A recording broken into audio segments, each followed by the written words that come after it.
হরে কৃষ্ণ দণ্ডবোধ। আমি হচ্ছি রাখি। আজকে আমি তোমাদের সাথে সরাসরি কথা বলবো মায়াপুর থেকে নয়, একদম সোজাসুজি কোচবিহার থেকে।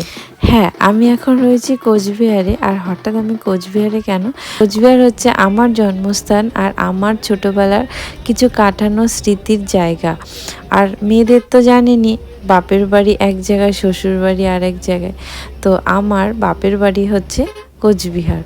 আর আজ আমি মহাপ্রভুর কৃপায় মহাপ্রভুর ধামে বাস করতে পারি, আর মহাপ্রভুর ধামই হচ্ছে আমার শ্বশুর বাড়ি। আর আজ আমরা রয়েছি আমার একমাত্র মাসির বাড়িতে। সেখানে হচ্ছে ছোট্ট সোনা মায়ের অন্নপ্রাশন উপলক্ষে। আর কোচবিহার শহর থেকে যারা আমাকে দেখছেন তারা তো জানেনই, আমাদের রাজবংশীদের অনেক নিয়ম রয়েছে অন্নপ্রাশন উপলক্ষে। আর তাই সকাল সকাল আমরা রেডি হয়ে বেরিয়ে পড়েছি জল আনতে, সোনামাকে একটু স্নান করাবো বলে। আর ওহো, এই বাজনার আওয়াজ শুনে আমি তো কিছুতেই থেমে থাকতে পারছিলাম না। আমিও তো একদম দিয়েছি উদুম নাচ। আর আমাদের রাজবংশী স্টাইলের বাজনার আওয়াজ তো তোমরা সবাই জানেন যে কেমন বাজান বাজায় রে ভাই। আর এখানে তোমাদের দাদা আর জাহ্নবী, ওরা তো এই ফার্স্ট টাইম এখানকার রিচুয়ালসগুলো দেখছিল, আর ওরা সেগুলো এনজয় করছিল। আর আমার তো ছোটোবেলার কথা পুরো মনে পড়ে যাচ্ছিল। আমি না ছোটোবেলায় খুব নাচতাম, মানে সবার যাদেরই বিয়ে হতো তাদের বিয়েতে উদ্যম নাচা নাচতাম। আর এখানে মাসি আর আমি আগের থেকে প্ল্যানিং করেছিলাম যে মাসি, আমরা কিন্তু খুব নাচবো। আমরা এরকম নাচ করতে করতে পাশের একটা পুকুরে এসে পৌঁছেছিলাম। যারা রয়েছে তারা এখানেই সবাই তাদের বিয়েতে বা অন্নপ্রাশনে এখানেই জল নিতে আসে। কেন কি এখানে তো আশেপাশে কোথাও গঙ্গা নেই, তাই এখান থেকে জল তুলে সবাই স্নানের জন্য নিয়ে যায়।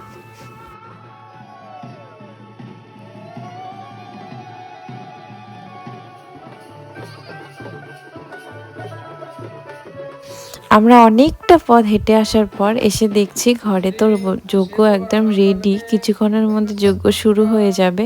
আর এখানকার যারা লোকাল ভক্ত রয়েছেন, কোচবিহারের নামহট্ট ভক্তরা, তারা সবাই চলে এসছেন মাসিদের বাড়িতে।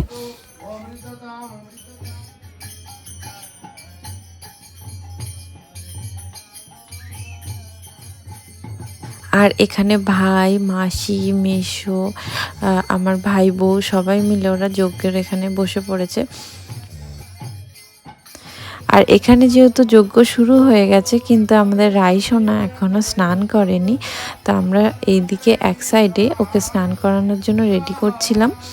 আর আজকের আমাদের এই হচ্ছে সোনামা, আর যার অন্নপ্রাশন আর যার উপলক্ষে আমাদের এত দূর থেকে যাওয়া। আমাদের ছোট্ট রাইসোনাকে কেমন লাগছে তোমরা অবশ্যই জানাবে, আর সবাই ওকে আশীর্বাদ করবে ওর আজকের এই শুভ দিনে। আসলে ও একটু ভয়ও পাচ্ছিল, আসলে সবসময় নিলিবিলি ওর মা, বাবা, ওর ঠাম্মি ওদের সাথেই থাকে তো। আর হঠাৎ করে এত লোকজন দেখে ও একটু কান্নাও করে দিয়েছিল।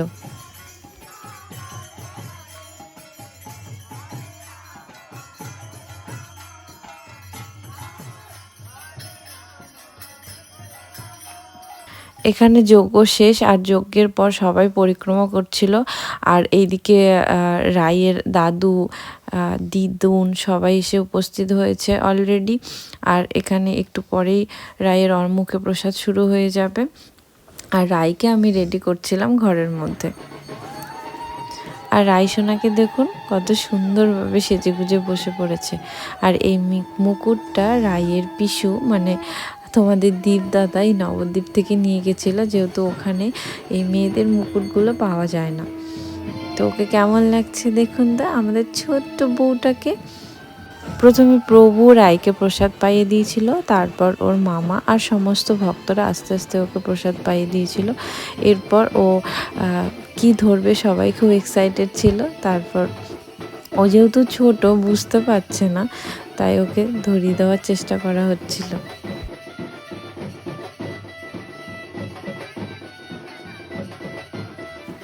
এরপর রায়ের ঠাম্মি, মানে আমার মাসি, ওকে একটু অন্নপ্রসাদ পাইয়ে দিচ্ছিল। আর এটা হচ্ছে ওর মা, মানে আমার ভাই বউ, ও একটু মেয়েকে আশীর্বাদ করে দিচ্ছিল।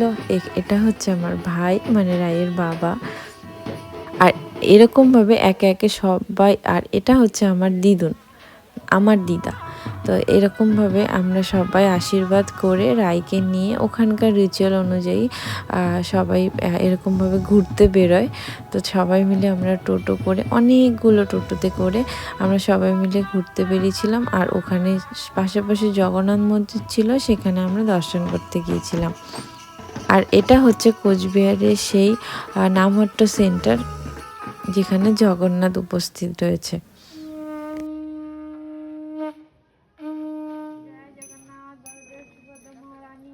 আর দেখুন জগন্নাথের কি অপরূপ দর্শন না, কত সুন্দর সাজিয়ে রেখেছে জগন্নাথকে।